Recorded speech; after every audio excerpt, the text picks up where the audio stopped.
You often see slimy green patches in ponds or stagnant water bodies। बच्चों आपने देखा होगा कि तालाबों में और ऐसी नदियाँ जिसमें पानी का बहाव बहुत ही कम होता है, बहुत ही स्लो होता है, वहाँ पे आपने देखा होगा एक चिकना और चिपचिपा टाइप का जो है हरा हरा बिल्कुल आपको धब्बा टाइप का दिखाई देगा। ये देखिए, ये आपको जो हरा हरा बिल्कुल धब्बा टाइप का दिखाई दे रहा है, ये एक पैचेस इस तरह का दिखाई देगा। ठीक है, these are generally formed by the growth of organisms called algae. ये धब्बा जो है, ये पैचेस जो है, ये एक ऑर्गेनिज्म के ग्रोथ के कारण होता है, जिसको हम बोलते हैं algae.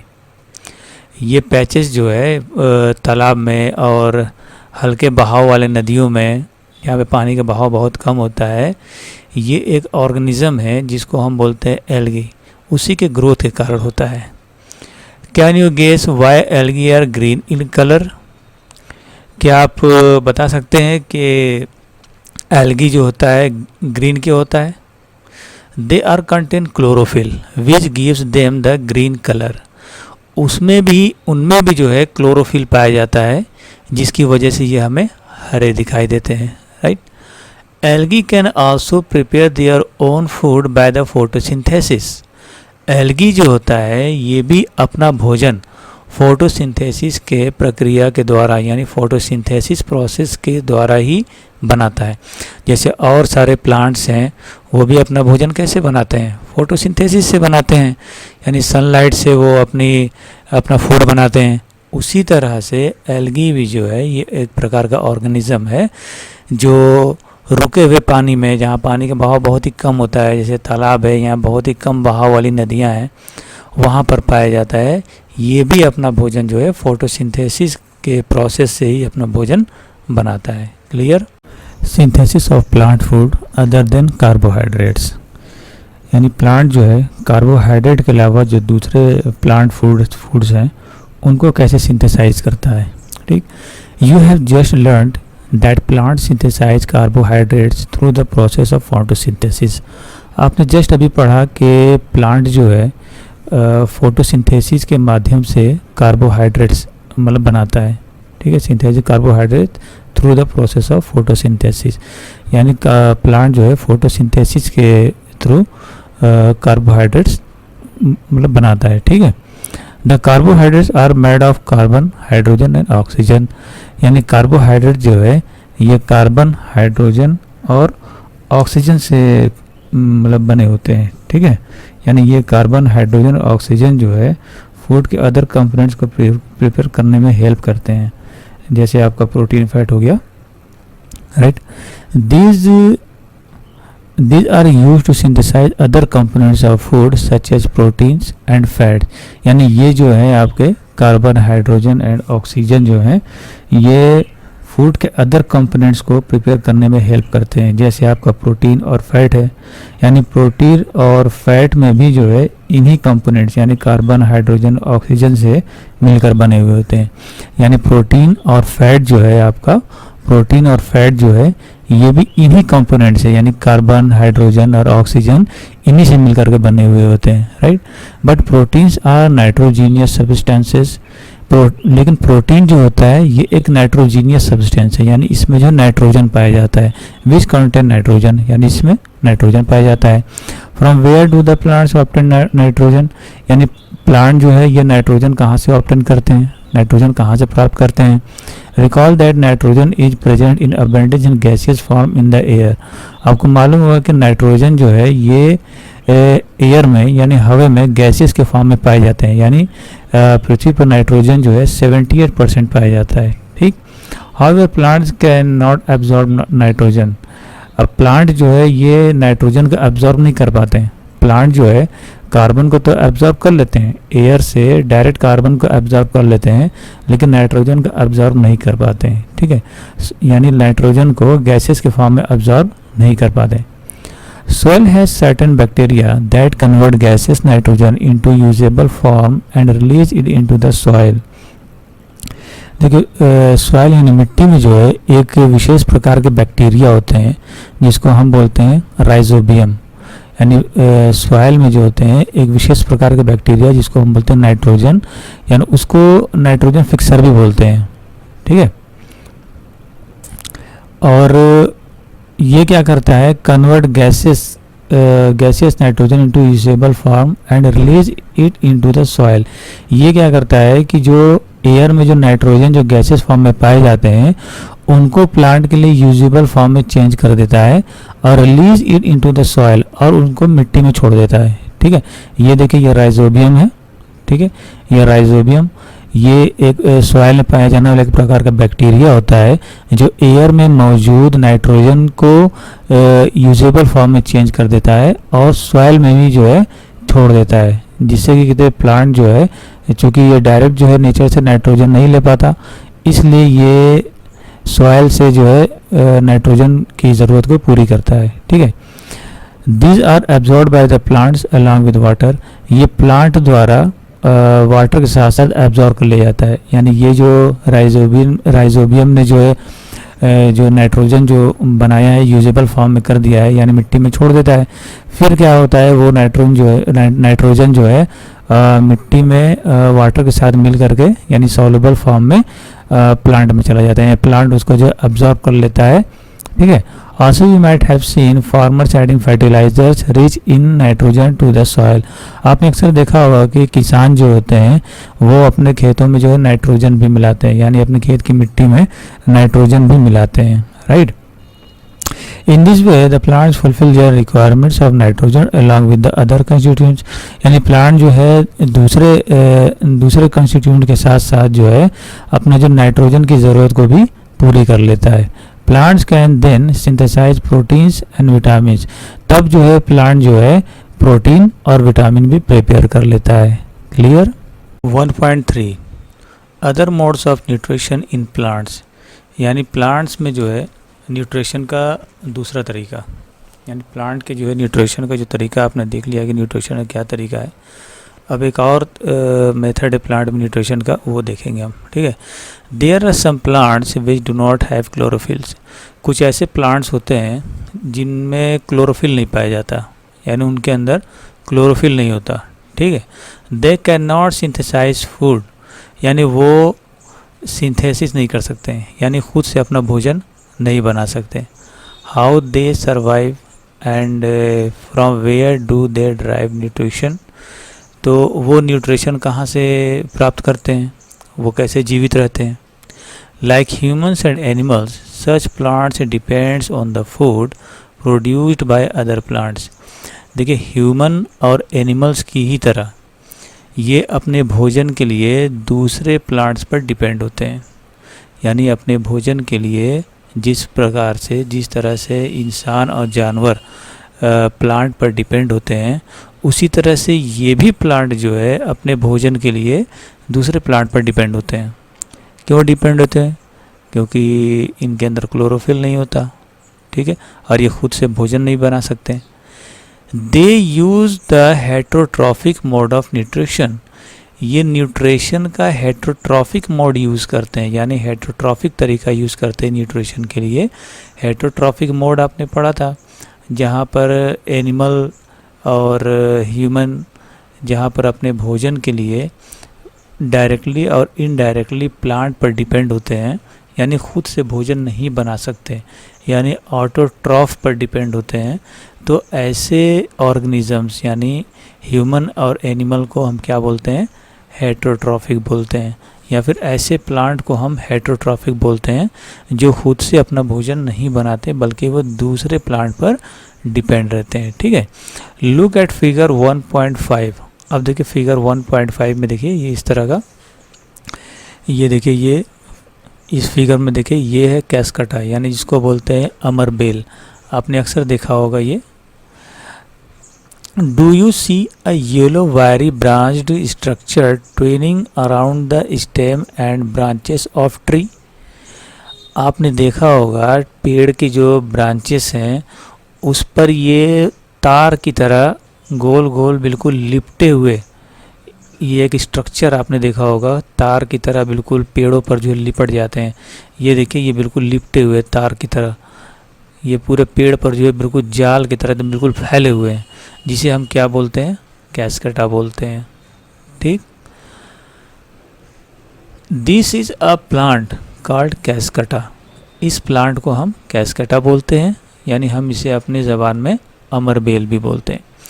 It does not have chlorophyll, यानी इसके पास क्लोरोफिल नहीं होता। ठीक है, जैसे और प्लांट्स के पास क्लोरोफिल होता है, इसके पास क्लोरोफिल नहीं होता। It takes readymade food from the plants on which it is climbing. ये जो कैस्केटा होता है, ये जिस पेड़ पर चढ़ा होता है उसी से वो बना बनाया भोजन प्राप्त करता है। यानी जो रेडीमेड फूड, जो प्लांट ऑलरेडी जो अपना फूड बनाए हुए होते हैं दूसरे प्लांट्स फोटोसिंथेसिस के प्रोसेस से, ये उस प्लांट पर बिल्कुल लिपट जाता है, जाल की तरह बिल्कुल फैल जाता है, और उसी प्लांट से ये अपना जो है भोजन की ज़रूरत को पूरा करता है। Clear. The plant on which it climbs is called the host, यानी जिस प्लांट पर ये चढ़े हुए होते हैं उसको होस्ट बोले। देखिए ये प्लांट है ना, इस प्लांट पर ये चढ़ा हुआ है बिल्कुल, इस प्लांट को हम क्या बोलेंगे, होस्ट बोलते हैं। Clear. Since it deprives the lost of valuable nutrients, cuscuta is called the parasite. तो ये जो पैरासाइट, ये जो कैस्केटा है, ये जिस प्लांट पर चढ़ा होता है, यानी जिसको हम होस्ट बोलते हैं, उसके सारे जो है वैल्यूएबल न्यूट्रिएंट्स होते हैं, उन सबको धीरे धीरे वो क्या करता है, ख़त्म कर देता है। ठीक है, क्यों ख़त्म कर देता है, क्योंकि ये जो है heterotrophic mode of nutrition use करता है, यानी ये दूसरे पर डिपेंड होता है। तो धीरे धीरे क्या करता है, ये दूसरे प्लांट के भी न्यूट्रिशन को और फूड्स को ख़त्म कर देता है। इसीलिए हम कैस्केटा को पैरासाइट भी कहते हैं। और we and other animals also a kind of parasites. क्या हम और दूसरे जो एनिमल्स हैं, क्या हम भी पैरासाइट्स हैं? तो पैरासाइट्स अभी आपने देखा जो अपने फूड्स के लिए, अपने न्यूट्रिएंट्स के लिए दूसरे प्लांट पर डिपेंड होते हैं, और उस प्लांट से न्यूट्रिएंट्स धीरे धीरे जो है चूसते रहते हैं, न्यूट्रिएंट्स धीरे धीरे लेते रहते हैं अपने फूड के रिक्वायरमेंट के लिए। ठीक है, तो you should think about it and discuss with your teacher. आपको ये सोचना है और अपने क्लास टीचर से डिस्कस करना है। ठीक है। हैव यू सीन और heard of plants that E can eat animals. क्या आपने कभी देखा और सुना ऐसे प्लांट के बारे में जो एनिमल्स को भी खाते हैं, यानी जानवर को भी खाते हैं? किस तरह के जानवर? छोटे छोटे जो इंसेक्ट्स होते हैं, और फ्रॉग्स होते हैं, और रैट होते हैं, इस तरह के जानवरों को खाते हैं। There are a few plants which can trap insects and digest them. कुछ ऐसे प्लांट होते हैं, कुछ ऐसे प्लांट हैं जो इंसेक्ट को पकड़ सकते हैं और उन्हें डाइजेस्ट भी कर सकते हैं। बच्चों, कुछ ऐसे प्लांट होते हैं जो इंसेक्ट को, छोटे छोटे कीड़े मकोड़ों को पकड़ते भी हैं और उन्हें डाइजेस्ट भी कर जाते हैं, यानी हजम भी कर जाते हैं। Is it not amazing? क्या ये आश्चर्य नहीं है? क्या ये अमेजिंग नहीं है? या ये अमेजिंग है, बिल्कुल अमेजिंग है। सच प्लांट्स में बी ग्रीन और ऑफ सम अदर कलर। इस तरह के जो प्लांट्स होते हैं वो हरे भी होते हैं और दूसरे कलर के भी हो सकते हैं। Look at the plant in figure 1.6। Figure 1.6 में देखें बच्चों, ये पिक्चर प्लांट है। ये आपके मेघालय साइड में और हिमाचल प्रदेश, इस जगहों पे ये पौधे पाए जाते हैं, और दुनिया के दूसरे देशों में भी, मलेशिया वगैरह में पाए जाते हैं, जबकि भारत के हर राज्य में हर जगह नहीं पाए जाते हैं। ठीक है। द पिक्चर लाइक और jug like structure is the modified part of leaf. देखो बच्चों, ये जो पिक्चर लाइक स्ट्रक्चर है ना, ये जग की तरह बना हुआ, ये जो लीफ से मॉडिफाई हो जाते हैं, यानी ये जो इसका लीफ जो होता है, इसकी जो पत्ती होती है, ये धीरे धीरे धीरे जो है ये एक जग की तरह, यानी पिक्चर की तरह बन जाती है। ठीक। The apex of the leaf forms a lid which can open and close the mouth of the picture.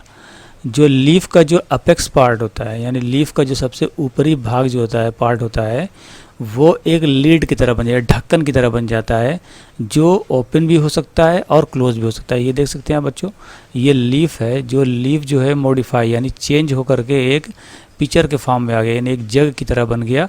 और लीफ का जो अपेक्स पार्ट है, जो ऊपरी भाग है, सबसे सर्वोच्च भाग है, वो क्या है, एक लीड यानी ढक्कन की तरह बन गया, ठीक है, जो खुल भी सकता है और बंद भी हो सकता है।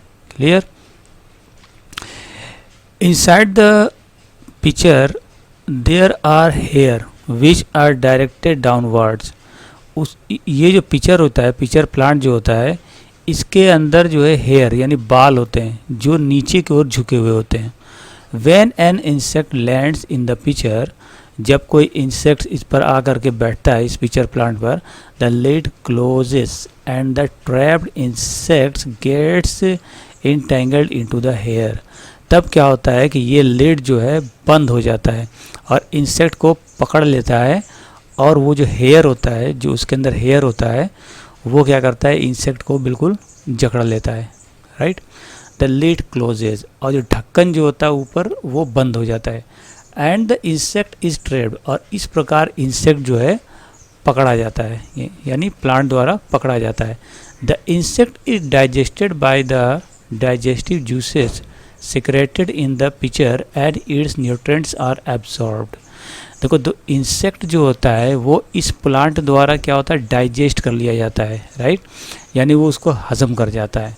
बाय द डाइजेस्टिव जूसेस, एक डाइजेस्टिव जूस इसके अंदर से निकलता है, इस पिक्चर प्लांट के अंदर से, जो ये सीक्रेट होता है यानी निकलता है पिक्चर प्लांट के अंदर से, in the pitcher plant and its nutrients are absorb, और जो इंसेक्ट से जो न्यूट्रिएंट्स निकलते हैं वो इस प्लांट द्वारा एब्जॉर्ब कर लिया जाता है।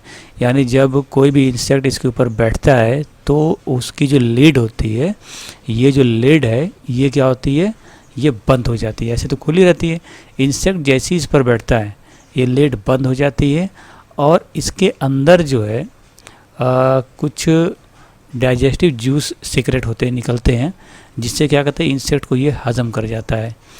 और इंसेक्ट के अंदर जो न्यूट्रिएंट्स होता है वो ये प्लांट क्या करता है, अपने फूड के तौर पर उसको यूज़ करता है, यानी उसे फूड बना देता है। ये देखिए, ये भी एक पिक्चर प्लांट है। इस पिक्चर प्लांट में देखिए ये हेयर इस तरह का निकला हुआ है। जब भी कोई इंसेक्ट, ये मक्खी है, इसके ऊपर बैठी, और ये क्या, जैसी मक्खी इसके ऊपर बैठती है, ये क्या करता है, बंद हो जाता है। और फिर इसके अंदर से जो है कुछ जूस का सिक्रेशन होता है, जो इस इंसेक्ट को डाइजेस्ट करने में हेल्प करता है। और इस इंसेक्ट के अंदर जो भी न्यूट्रिएंट्स है उसका ये प्लांट अपने फूड के तौर पर यूज़ करता है, यानी उसे एब्जॉर्ब करता है। Such insect eating plants are called insectivorous plant. ये इस तरह के जो है इंसेक्ट खाने वाले जो प्लांट होते हैं, इंसेक्ट पकड़ के खाने वाले प्लांट होते हैं, उन्हें हम इंसेक्टिवोरस प्लांट बोलते हैं। ठीक है? Is it possible that such plants do not get all the required nutrients from the soil in which they grow? क्या ये पॉसिबल है कि जो सॉइल में जो न्यूट्रिएंट्स होते हैं वो इन प्लांट्स को ना मिलता हो, जिसको फुलफ़िल करने के लिए ये इंसेक्ट को जो है ट्रैप करता है और खाता है? हाँ, ये पॉसिबल हो सकता है कि ये प्लांट जो है सॉइल से इसके ज़रूरी जो है न्यूट्रिएंट्स से वो ना मिल पाते हों, तो अपने न्यूट्रिएंट्स की ज़रूरत को पूरा करने के लिए ये इंसेक्ट को जो है कैप्चर करता है, ट्रैप करता है, और उस इंसेक्ट से जो है जो भी न्यूट्रिएंट्स प्राप्त होता है वो अपने फूड के तौर पर। 1.4 सैप्रोट्रॉप्स। सैप्रोट्रॉप्स ऐसे प्लांट्स को बोलते हैं जो नमी वाली जगहों पर और सड़ी गली जगहों पर पैदा होते हैं, और वहीं से वो अपना जो है न्यूट्रिशन प्राप्त करते हैं। You might have seen packets of mushrooms sold in the vegetable market. आपने जो है वेजिटेबल मार्केट में जो है पैकेट में इस तरह से मशरूम बिकते हुए देखा होगा बच्चों। वेजिटेबल मार्केट या सब्जी जहाँ बिकती है वहाँ पे अपने पैकेट में इस तरह से मशरूम बिकते हुए ज़रूर देखा होगा। You may have also seen fluffy umbrella-like patches growing in moist soils or on rotting wood during the rainy season. Figure 1.3। आपने ये भी देखा होगा कि बारिश के मौसम में जहाँ नमी होती है और जहाँ पे सड़ी गली लकड़ी होती है, उस पर आपने इस तरह का पौधा, प्लांट जो है बढ़ते हुए देखा होगा, ग्रो होते हुए देखा होगा, जो बिल्कुल अम्ब्रेला, फ्लफ़ी अम्ब्रेला लाइक, यानी खुले हुए छाते की तरह जिसका स्ट्रक्चर होता है। ठीक, let us find out what type of nutrient they need to survive. चलिए जानते हैं कि ये जीवित रहने के लिए किस प्रकार के ये न्यूट्रिएंट्स इनको चाहिए होता है, and from where they get them, और कहाँ से वो इसे प्राप्त करते हैं। Activity 1.2, take a piece of bread and moisture in with water. देखिए, पीस ऑफ आप ब्रेड का टुकड़ा ले लीजिए और उसको पानी से भिगो दीजिए। Leave it in a moist warm place for 2 to 3 days और until fluffy patches appear on them, figure 1.8। फिर उसे 2 से 3 दिन तक सूखी जगह पर रख दीजिए। मॉइस्ट वार्म यानी सूखी जगह पे रख, जहाँ पे नमी ना हो। 2 से 3 दिन तक रख दे। तब तक रखे जब तक उस पर फ्लफ़ी पैचेस न अपीयर हो जाए, दिखाई देने लगे, इस तरह से, जैसे फिगर 1.8 में आपको दिखाई दे रहा है। ये फ्लफ़ी पैचेस यानी उभरे हुए जो ये पैचेस हैं, जब तक ये ना दिखाई देने लगे तब तक उसे आप 2 से 3 दिन तक वैसे ही रख दें। ठीक है। What is the colour of this patches, in patches का कलर क्या है। Observe the patches under a microscope और अ मैग्नीफाइंग ग्लास, यानी मैग्नीफाइंग ग्लास में या माइक्रोस्कोप में इन पैचेस को आप देखें, यानी इनको ऑब्जर्व करें, इनका ऑब्जर्वेशन करें, यानी इनको देखें और समझें। Write down your observations in the notebook. अब अपने ऑब्जर्वेशन को आप एक नोटबुक में लिखें। ठीक है, यानी जो कुछ भी आपने देखा है माइक्रोस्कोप में और मैग्नीफाइंग ग्लास में या मैग्नीफाइंग ग्लास में, उस ऑब्जर्वेशन को आप नोट करें। ठीक है। You will see cotton like threads spread on the piece of bread. आप देखेंगे कि जिस ब्रेड के टुकड़े पर ये रुई के रेशे की तरह कुछ बिल्कुल फैले हुए से हैं, ये इस तरह से बिल्कुल रुई के रेशे की तरह से जो फैले हुए आपको दिखाई देंगे। These organisms are called fungi. इन ऑर्गेनिजम्स को हम बोलते हैं fungi. They have a different mode of nutrition, यानी इनका जो है मोड ऑफ न्यूट्रिशन बिल्कुल अलग है, यानी न्यूट्रिशन प्राप्त करने का तरीका ये बिल्कुल डिफरेंट है, बिल्कुल अलग है। They absorb the nutrients from the bread. ये जो अपना न्यूट्रिएंट्स जो है ये ब्रेड से ही प्राप्त करते हैं, यानी इस ब्रेड से ही कहते हैं ये अपना ज़रूरी न्यूट्रिशन प्राप्त करते हैं जिससे वो सरवाइव कर सकें। कौन? फंगी।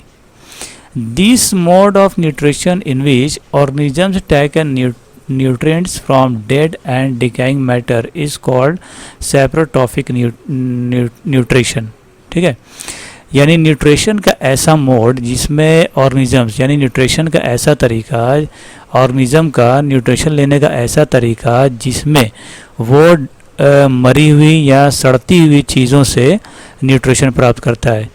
यानी ऑर्गेनिजम्स मरी हुई या सड़ती हुई चीज़ों से न्यूट्रिशन प्राप्त करने का जो तरीका होता है ऑर्गेनिज्म का, उस तरीके को हम बोलते हैं सेप्रोट्रॉफिक न्यूट्रिशन। ठीक, such organisms with saprotrophic mode of nutrition are called saprotrophs. यानी इस तरह के जो ऑर्गेनिजम्स होते हैं जिनका मोड ऑफ न्यूट्रिशन या न्यूट्रिशन प्राप्त करने का तरीका सेप्रोट्रॉफिक होता है, यानी सड़े गले या सड़ती गलती हुई चीज़ों से जो न्यूट्रिशन प्राप्त करते हैं, ऐसे ऑर्गेनिज्म को हम बोलते हैं सेप्रोट्रॉफ्स। ये देखिए बच्चों, ये आप फिगर 1.8 में ये आपका जो है ये ब्रेड है, मॉइस्चर ब्रेड, 2-3 दिन तक इसको छोड़ दिया गया है। ये देखिए इस पर फंगी आ गया है। ठीक है, ये देखिए फंगी जो है कुछ इस तरह का होता है। जब आप इसको माइक्रोस्कोप में देखेंगे तब आपको इस तरह का ये फंगी दिखाई देगा। Fungi also grow on pickles, leather, clothes and other articles that are left in hot and humid weather for long time. देखिए फंगी जो होता है ये पिकल्स यानी अचार पे, लेदर पे और कपड़ों पे और दूसरी चीज़ों पर ये क्या करता है, ग्रो करता है, यानी बढ़ता है। ठीक है, ये जो है hot and humid weather for long time. जब आप इन सारी चीज़ों को, जब आप किसी चीज़ को, लेदर हो गया, क्लॉथ हो गया, पिकल्स हो गया, ब्रेड हो गया, इन चीज़ों को आप जो है सूखी और नमी वाली जगहों पर जो लंबे समय तक छोड़ देंगे, तब ये फंगी जो है इन पर जो है ग्रो करने लगती है। ये देखिए ये अचार है, इस पर ये देखिए पूरा फंगी लग गया है। ये क्लॉथ है, इस पर देखिए ये लेदर है, इस पर देखिए पूरा फंगी लगा हुआ है। Ask your parents about the menace of fungi in your house. ठीक है, अपने पेरेंट्स से ये पूछे कि ये फंगी ने जो है घर में जो है कितना ज़्यादा जो है नुकसान पहुंचाया है। ठीक है। During the rainy season they spoil many things, यानी बरसात के समय में ये बहुत सी चीज़ों पर जो है ग्रो करते हैं, यानी फैलने लगते हैं। The fungal spores are generally present in the air, जो फंगल के जो बीज होते हैं इनके जनरली जो हवा में पाए जाते हैं, यानी ये जो हवाएं जो होती हैं इन्हीं में इन फंगी के जो बीज होते हैं। When they land on wet and warm things they germinate and grow, जब ये सूखी और भीगी हुई जगह पे या नमी वाली जगहों पर, नमी वाली ज़मीन पर जब ये उतरते हैं, लैंड करते हैं, तब वहाँ पर ये जो है जर्मिनेट होते हैं, यानी अंकुरित होते हैं और बढ़ने लगते हैं। Now can you figure out how we can protect our things from getting spoiled? क्या आप सोच सकते हैं, क्या आप सुझाव दे सकते हैं, बता सकते हैं कि हम इन फंगी से अपनी चीज़ों को नुकसान होने से किस तरह बचा सकते हैं? Some organisms live together and share both shelter and nutrients. कुछ ऑर्गेनिजम्स हैं जो एक दूसरे को अपना शेयर और न्यूट्रिएंट्स शेयर करते हैं और साथ साथ रहते हैं। This relationship is called symbiosis. इस तरह के जो रिलेशनशिप होती है इसको हम सिम्बायोसिस बोलते हैं। For example certain fungi live inside the roots of plants. बहुत से जो फंगी होते हैं जो प्लांट के रूट में रहते हैं। ये देखिए ये फंगी है, प्लांट के रूट में है, ठीक है। The plants provide nutrients to the fungus and in return the fungus provides water and certain nutrients. Plant जो है उस फंगस को न्यूट्रिएंट्स प्रोवाइड कराता है और न्यूट्रिएंट्स और उसके बदले में फंगस जो है ये प्लांट को क्या करता है, कुछ न्यूट्रिएंट्स और वाटर प्रोवाइड कराता है। ये इसे प्लांट जो इसे न्यूट्रिएंट्स प्रोवाइड कराता है और ये फंगस जो है प्लांट को वाटर और कुछ न्यूट्रिएंट्स प्रोवाइड कराता है। तो जहाँ पर दो ऑर्गेनिजम्स एक दूसरे के साथ जो है रिलेशनशिप में रहते हैं और एक दूसरे को शेल्टर और न्यूट्रिएंट्स शेयर करते हैं, तो ऐसे रिलेशन को हम क्या बोलते हैं, सिम्बायोटिक रिलेशन, ठीक है। In organisms called lichens a chlorophyll containing partner which is an alga. एक लाइचेंस नाम का एल्गा होता है जो जिसके पास जो क्लोरोफिल होता है, ठीक है। And A fungus live together. तो लाइचेंस नाम का एल्गा और फंगस ये दोनों साथ रहते हैं। देखिए फंगस जो फंगी का सिंगुलर है, एल्गा जो एल्गी का सिंगुलर है। तो लाइचेंस नाम का एल्गा, ये देखिए लाइचेंस नाम का ये एल्गा है जो पेड़ की टहनी से लगा हुआ है। तो लाइचेंस नाम का एल्गा और फंगस ये दोनों साथ रहते हैं। The fungus provides shelter, water and minerals to the alga. जो फंगस होता है ये एल्गा को शेल्टर यानी रहने की जगह, वाटर और मिनरल प्रोवाइड कराता है। इन रिटर्न यानी उसके बदले में the alga prepares and provides food to the fungus. उसके बदले में एल्गा क्या करता है, उसी वाटर और मिनरल से फूड प्रिपेयर करता है और वो फूड जो है फंगस को प्रोवाइड कराता है। 1.5 देखें, how nutrients are replenished in the soil. यानी जो न्यूट्रिएंट्स जो सॉइल में पाए जाते हैं उनको दोबारा से कैसे वापस लाया जा सकता है, यानी सॉइल का जो न्यूट्रिशन है उसे दोबारा कैसे लाया जा सकता है वापस। क्योंकि प्लांट जो होते हैं वो सॉइल से न्यूट्रिशन मिनरल्स वगैरह लेते रहते हैं अपने ग्रोथ के लिए। तो धीरे धीरे जो सॉइल से जो न्यूट्रिशन है ये क्या होता है, ख़त्म होता रहता है। तो फिर दोबारा सॉइल में न्यूट्रिशन कैसे लाया जाए ये हम देखते हैं, ठीक है। Have you seen farmers spreading manure और फर्टिलाइजर्स इन द फील्ड और gardeners using them in lawns और इन पॉट्स। क्या आपने कभी फार्मर को जो है खेतों में खाद डालते हुए या फर्टिलाइज़र डालते हुए देखा है, या गार्डनर को आपने जो है गमले में खाद वगैरह डालते हुए देखा है? Do you know why this is done. आप जानते हैं कि ऐसा क्यों किया जाता है? You learn that plants absorb minerals and nutrients from the soil. आपने पढ़ा है कि प्लांट जो है वो सॉइल से न्यूट्रिएंट्स और मिनरल्स अब्जॉर्ब करता है। So their amounts in the soil keep on declining. ये क्या होते हैं, न्यूट्रिएंट्स और मिनरल की जो मात्रा जो सॉइल में होती है, मिट्टी में होती है, वो धीरे धीरे कम होने लगती है और ख़त्म होने लगती है। क्यों? क्योंकि प्लांट वो मिनरल्स और न्यूट्रिएंट्स को यूज़ करते रहते हैं अपने भोजन के लिए, इसलिए धीरे धीरे उनकी मात्रा जो है कम होने लगती है। ठीक है। Fertilizers and manures contain nutrients such as nitrogen, potassium, phosphorus, etc. Fertiliser और मैन्योर जो होते हैं उसमें जो है न्यूट्रिशन के रूप में नाइट्रोजन, पोटेशियम, फास्फोरस और दूसरे न्यूट्रिशंस कंपोनेंट्स होते हैं। ठीक है। These nutrients need to be added from time to time to enrich the soil. ये न्यूट्रिशन जो है जो फर्टिलाइज़र और मैन्योर में पाए जाते हैं, नाइट्रोजन, पोटेशियम, फास्फोरस और दूसरे न्यूट्रिशंस, वो टाइम टू टाइम सॉइल में मिलाना चाहिए, जिससे कि मिट्टी को दोबारा उपजाऊ बनाया जा सके और यहाँ उसकी भरपाई पूरी की जा सके या उसमें न्यूट्रिशन की भरपाई पूरी की जा सके। We can grow plants and keep them healthy. हम प्लांट को ग्रो कर सकते हैं और उन्हें हेल्दी भी रख सकते हैं if we can fulfil the nutrients requirements of plants. अगर हम प्लांट के न्यूट्रिएंट्स की जो ज़रूरत है, ज़रूरी न्यूट्रिएंट्स है, वो समय समय पर पूरा करते रहेंगे। तो बच्चों, अगर हम समय समय पर अगर मिट्टी में जो है खाद वगैरह डालते रहेंगे तो उससे हमें प्लांट्स की जो ज़रूरी न्यूट्रिएंट्स है वो मिलते रहेंगे, जिससे हमारा प्लांट ग्रो करेगा और हेल्दी रहेगा। Usually crop plants absorb a lot of nitrogen and the soil becomes deficient in nitrogen। आमतौर से क्रॉप प्लांट्स जो होते हैं, जैसे धान हो गया, पल्सेस हो गए, चना हो गया, अरहर की दाल हो गई, बीन्स हो गए, ये सब जो है एब्जॉर्ब लॉट ऑफ नाइट्रोजन। ये जो नाइट्रोजन बहुत ज़्यादा एब्जॉर्ब करते हैं, यानी ये जितने क्रॉप प्लांट्स हैं ये नाइट्रोजन बहुत ज़्यादा यूज़ करते हैं अपने फूड रिक्वायरमेंट के लिए। And the soil becomes deficient in nitrogen. तब क्या होता है, सॉयल जो होता है, मिट्टी जो होता है, इसमें नाइट्रोजन की कमी हो जाती है। यू लर्नड दैट दो nitrogen gas is available in plenty in the air, plants can not use it in the manner they can use carbon dioxide. आपने पढ़ा है कि नाइट्रोजन गैस जो है एयर में बहुत ज़्यादा मौजूद होता है, यानी 78% नाइट्रोजन पाया जाता है। इसके बावजूद भी plants can not use it in the manner they can use carbon dioxide.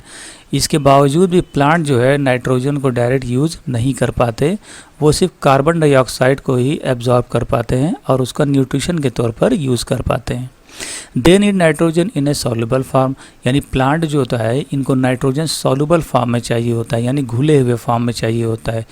ठीक है। द बैक्टीरियम कॉल्ड राइजोबियम, एक राइजोबियम नाम का एक बैक्टीरिया होता है। बैक्टीरियम जो होता है ये बैक्टीरिया का सिंगुलर फॉर्म में एक बैक्टीरिया होता है जिसका नाम है rhizobium, can take atmospheric nitrogen and convert it into a usable form. ये क्या करता है कि एटमॉस्फेयर से नाइट्रोजन को लेता है, एब्जॉर्ब करता है और उसको वो कन्वर्ट कर देता है यूजेबल फॉर्म में। यानी मिट्टी में जो है एक राइजोबियम नाम का बैक्टीरिया होता है, वो क्या करता है कि एयर में मौजूद नाइट्रोजन को एब्जॉर्ब करता है और वो उसे जो है यूजेबल फॉर्म में कन्वर्ट करके मिट्टी में ही छोड़ देता है, जिससे प्लांट क्या करता है, उस नाइट्रोजन को यूज़ कर लेता है। कैसे यूज़ करता है? सॉल्युबल फॉर्म में यूज़ करता है, यानी वाटर के साथ मिल करके ये नाइट्रोजन प्लांट तक पहुंच जाता है। But rhizobium can not make its own food. Rhizobium जो है ये खुद से अपना भोजन नहीं बना पाता है। ठीक है, यानी राइजोबियम बैक्टीरिया जो है यह अपना भोजन खुद से नहीं बना पाता। So it often lives in the roots of grams, peas, moong, beans and other legumes and provides them with nitrogen. इसलिए ये जो है राइजोबियम जो है ये लेग्यूम्स प्लांट में के रूट में पाया जाता है। जैसे लेग्यूम्स प्लांट जिसको जो फली वाले प्लांट होते हैं, जैसे ये फली है, ये फली वाले जितने प्लांट हैं उनको हम लेग्यूम्स बोलते हैं। जैसे ये मूंग है, बीन्स है, तो लेग्यूम वाले जो प्लांट्स होते हैं जैसे ग्राम हो गया, चना हो गया, मटर हो गया, मूंग है, बीन्स है, उनके जो है रूट्स में रहता है, यानी उनके जड़ों में रहता है। And provides them with nitrogen, और उन्हें नाइट्रोजन प्रोवाइड कराता है। ठीक, जैसे ये देखिए ये ग्राम चना है, ये आपका मटर है और ये मूंग है, बीन्स है, ये सब जो है लेग्यूम्स प्लांट है जो अपने फूड के लिए नाइट्रोजन का यूज़ करते हैं और इनके जड़ों में आपका राइजोबियम नाम का बैक्टीरिया पाया जाता है।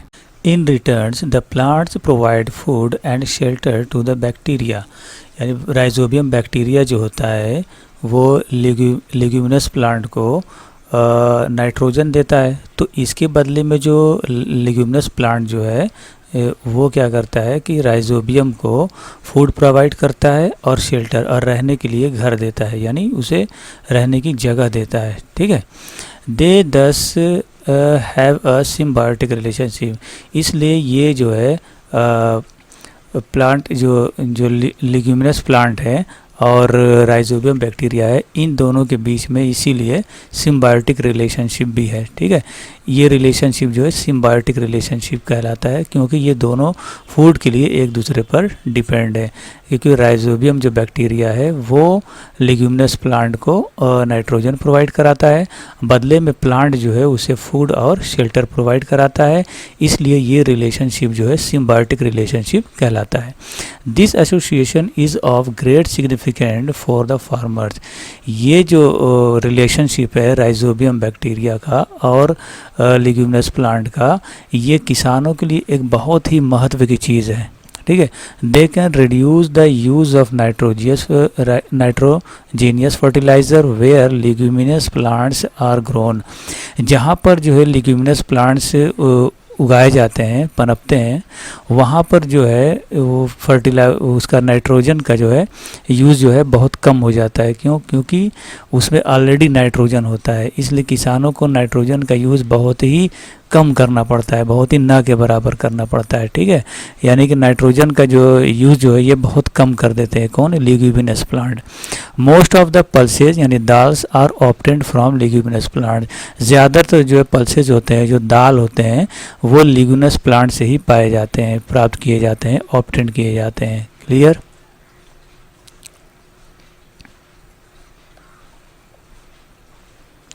तो बच्चों इस तरह से जो है हमने पूरा चैप्टर कंप्लीट कर लिया है।